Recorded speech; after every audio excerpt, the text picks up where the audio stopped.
Good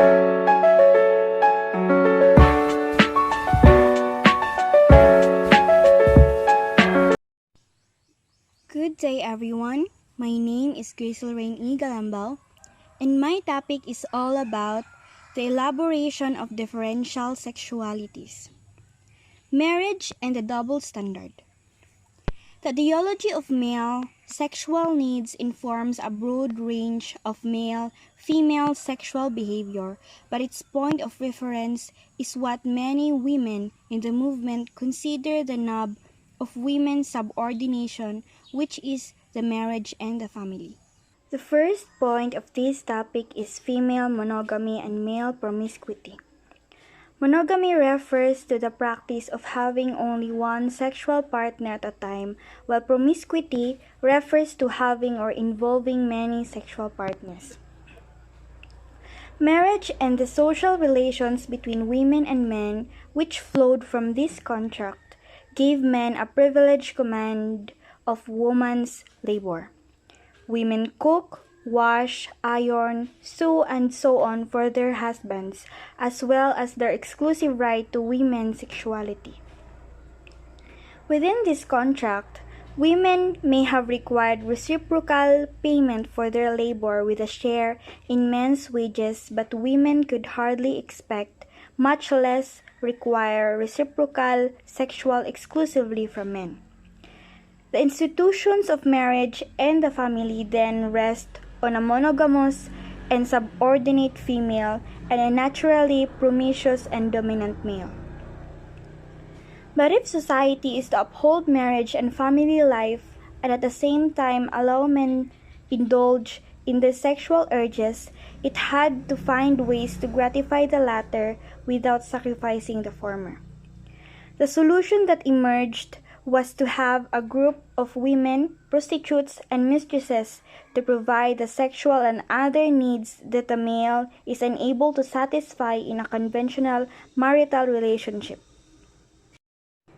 The solution found support in law, which made the distinction between a husband's concubinage under scandalous circumstances and a wife's simple adultery as grounds for separation. The ideology of male sexual needs thus came to justify the double standard, the practice of keeping mistresses, and the prostitution of women. It is often argued that the essence of the double standard and therefore of the crime of adultery is the confusion of progeny. The correct transmission of property is contingent on the woman's chastity, since the man cannot impose bastards upon his wife. This is a compelling explanation but has application only to propertied classes.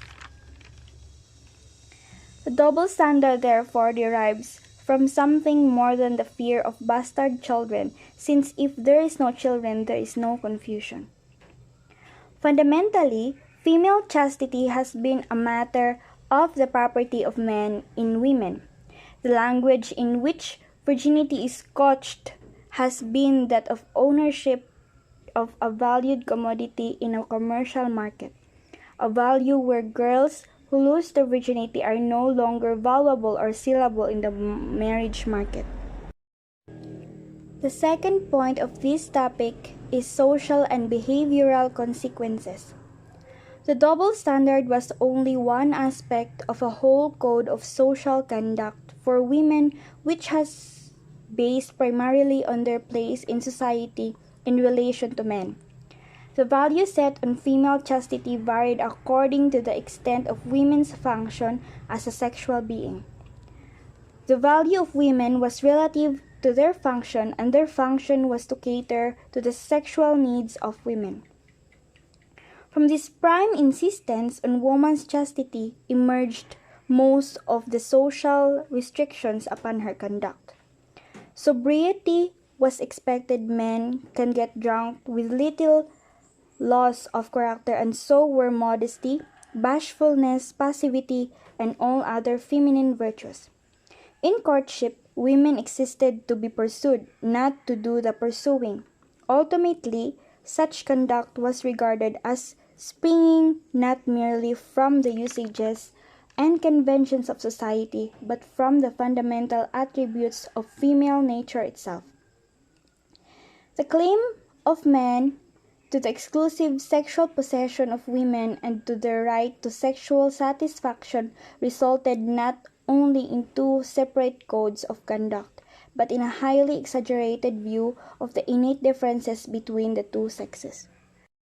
Women as sexual beings became defined differently from the men. Women's sexuality was couched in romantic love, relationships, and receptivity, while men had casual sex acts or experiences tolerated and even expected.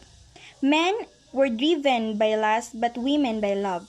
Romantic love redeemed sexuality from guilt and explained the female interest in sex. Thus, sex for itself became unwomanly but certainly not unmanly.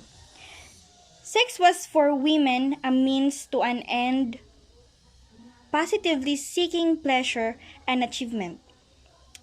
It is a source of masculine self-esteem but of feminine self-denial.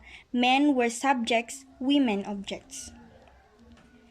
The male urge became an agent of privilege and underpinned the Filipino machismo complex of sex role expectations, promiscuous premarital and extramarital sexual relations, outward manifestations of male fertility through the rapid production of children, a negative view toward male contraceptives, a devaluation and disregard for domestic responsibilities, a disapproving attitude to their wives engaging in paid work outside the home, and the emphasis on physical strength and violence as a means of settling disagreements.